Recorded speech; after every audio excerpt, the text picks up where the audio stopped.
এতিয়া বিভিন্নজনে কৈছে বিশেষকৈ আমাৰ চিডলি বিজিনিৰ বৰ্তমানৰ যিখিনি আমি কচাচমুখী বুলি আমি পৰিচয় দিওঁ এওঁলোক বেছি সংখ্যক লোকেই এটা সময়ত মদাহী জনগোষ্ঠীৰ আছিল। खुलुमबाय रायजो राजा नोंथांमोन ओंखाम जाखांबाय दासो ओमफ्राय ओंखाम जानायाव आं मोनसे फेसबुक लाइभथ' नङा फेसबुकआव मोन्दों आं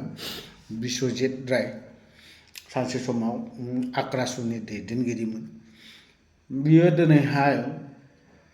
कच राजबंशी आरो कच बिनि सायाव माखासे बाथ्रा बुंदों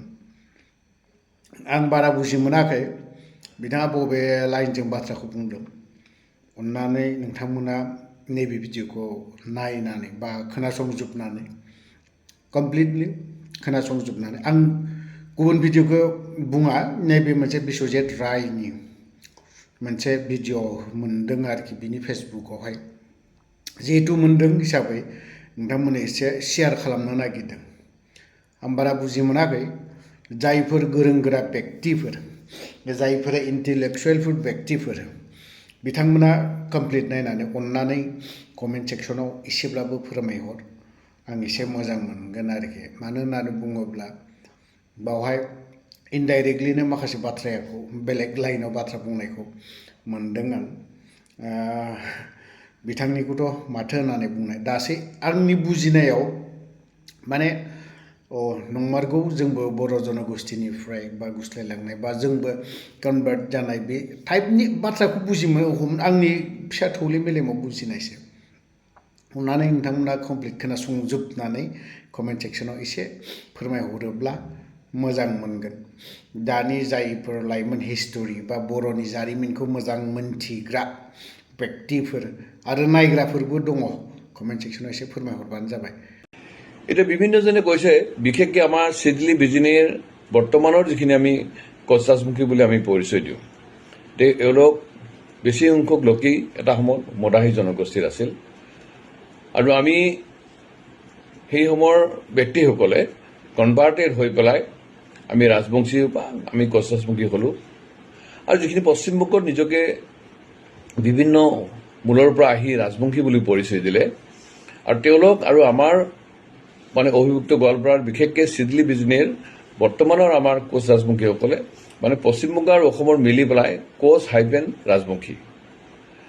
মানে কোচ আৰু ৰাজবংশী আমি পৰিচিত হ'লোঁ। এতিয়া এই কথাটোক লৈ আমাৰ জনজাতি সংগঠন হওক বা বিভিন্ন জনজাতি ব্যক্তিসকল যিসকলে বিভিন্ন ধৰণৰ পাঠ্যপুথি অধ্যয়ন কৰি তেখেতে লিপিবদ্ধ কৰিছে সেইবিলাকক কৈছে যে বিজনী চিডলিৰ আমাৰ যিসকল কচাচমুখী লোক আছে এইসকল আচলতে কচাচমুখী নহয় এওঁলোক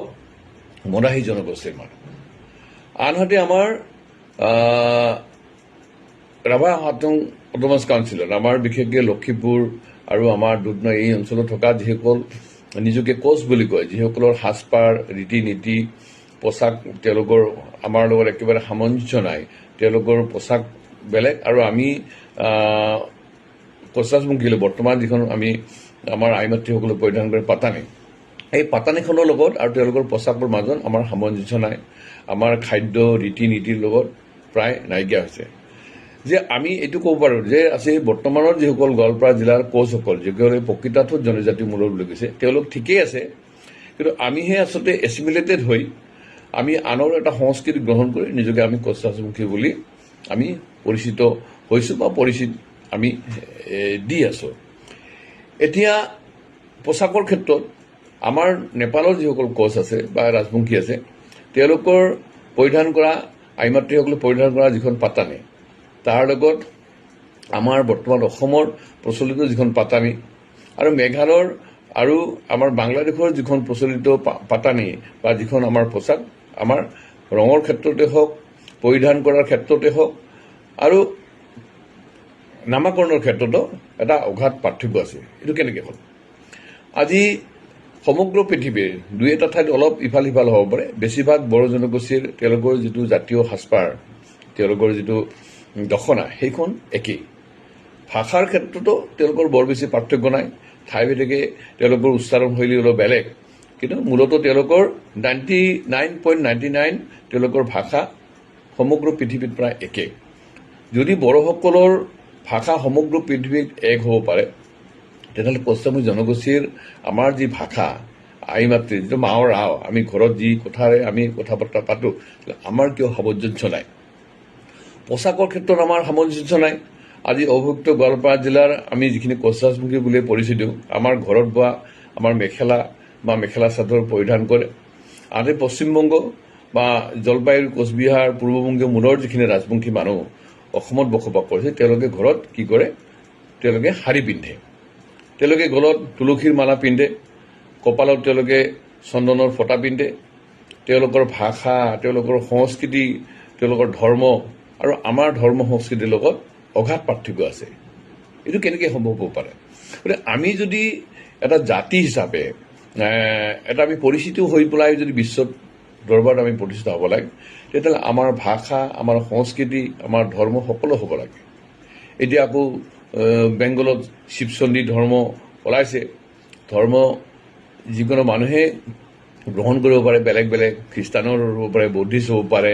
কোনোবা হয়তো ধৰ্মান্ধ মুছলিমো হ'ব পাৰে, তাত আমাৰ আপত্তি কৰিব লগা নাই, সেইটো মানে কম বেছি পৰিমাণে। কিন্তু দেখিছোঁ যে আমাৰ পশ্চিমবংগৰ পৰা আমাৰ অসমত যিখিনি আহি বসতি স্থাপন কৰিছে, তেওঁলোকৰ ভাষা সংস্কৃতিৰ লগত আমাৰ অভিভুক্ত গোৱালপাৰা জিলাৰ, বিশেষকৈ বিজনী চিজিল ৰাজ্যৰ পূৰ্ব যিখিনি আমাৰ কোচ বা মদাহী বা কোচ ৰাজবংশীসকলৰ লগত আকাশ পাতাল। আমাৰ এতিয়া এই জাতি গঠনৰ প্ৰক্ৰিয়াটো আগুৱাই লৈ যোৱাৰ ক্ষেত্ৰত আমাৰ যিসকল বিজ্ঞ মানুহ আছে, এইসকলে এটা অথেণ্টিক এটা আইডেণ্টিটি আমাৰ উলিয়াবলৈ, আমি প্ৰকৃত তাত কি আছিলোঁ, আমি সঁচাকেই বড়ো আছিলোঁ নেকি, বৃহত্তৰ বড়ো জনগোষ্ঠীৰ আমি আছিলোঁ, বা আমি মেচ আছিলোঁ, আমি মদাহী আছিলোঁ, কিন্তু পৰিৱেশ পৰিস্থিতিত বা সেই অঞ্চলৰ সেই সময়ত উচ্চবৰ্ণৰ মানুহসকলে আমাক নিশ্চ জ্ঞান কৰিছিল, অস্পৃশ্য জ্ঞান কৰিছিল সামাজিকভাৱে। গতিকে আমি পৰৱৰ্তী সময়ছোৱাত আমি ক্ষত্ৰিয় ধৰ্মান্তৰলৈ ৰূপান্তৰিত হৈ আমি কনভাৰ্ট হ'লোঁ, আমি অন্য ধৰ্ম, অন্য সংস্কৃতি, অন্য পোচাক আমি গ্ৰহণ কৰিলোঁ, এনেকুৱা নেকি? গতিকে মই আজি এই কথাখিনি খুব অধ্যয়ন কৰি মই কোৱা নাই, মই কৈছোঁ যে এতিয়া মই লাহে লাহে এই কথাবিলাক মই অধ্যয়ন কৰিম, আৰু পৰাপক্ষত মই ফেচবুক লাইভৰ জৰিয়তে হওক, ভিডিঅ' কৰি হওক, বা কিতাপত হওক, বা ফেচবুকত লিখি পেলাই এই প্ৰকৃতাৰ্থত যিখিনি কথা বা যিখিনিক লৈ আমি কনফিউজ, মই নিজেই কনফিউজ, মই কৈছোঁ যে মই নিজেও কনফিউজ, মোৰ অধ্যয়ন নাই, অধ্যয়ন কৰিবলৈ যি ধৰণে সুযোগ সুবিধা লাগিছিল পোৱা নাই, বা অধ্যয়ন কৰিবৰ কাৰণে যি ধৰণে সমল লাগিছিল এই সমলবিলাক আমি পোৱা নাই। গতিকে আমি সেই সমলবিলাক আহৰণ কৰিব লাগে, আৰু কোচামী জনগোষ্ঠীক ভাল পোৱা আমাৰ স্বনামধন্য যিসকল ব্যক্তি আছে, তেওঁলোকে নিশ্চয় এই জাতি গঠনৰ প্ৰক্ৰিয়াটোক আমাৰ ভাষা আৰু সাংস্কৃতিক দিশত আগুৱাই লৈ যাব লাগিব। কাৰণ ভাষা, সংস্কৃতি আৰু আমাৰ পোচাক হ'ল আমাৰ মেৰুদণ্ড। গতিকে আমি যদি জাতিটোৱে মানে মেৰুদণ্ড পণ কৰি জীয়াই থাকিব লাগে, তেতিয়াহ'লে আমাৰ ভাষা, সংস্কৃতি, আমাৰ লোকাচাৰ, আমাৰ ধৰ্মীয় নীতি আমাৰ এক হ'ব লাগিব আৰু শক্তিশালী হ'ব লাগিব। ধন্যবাদ।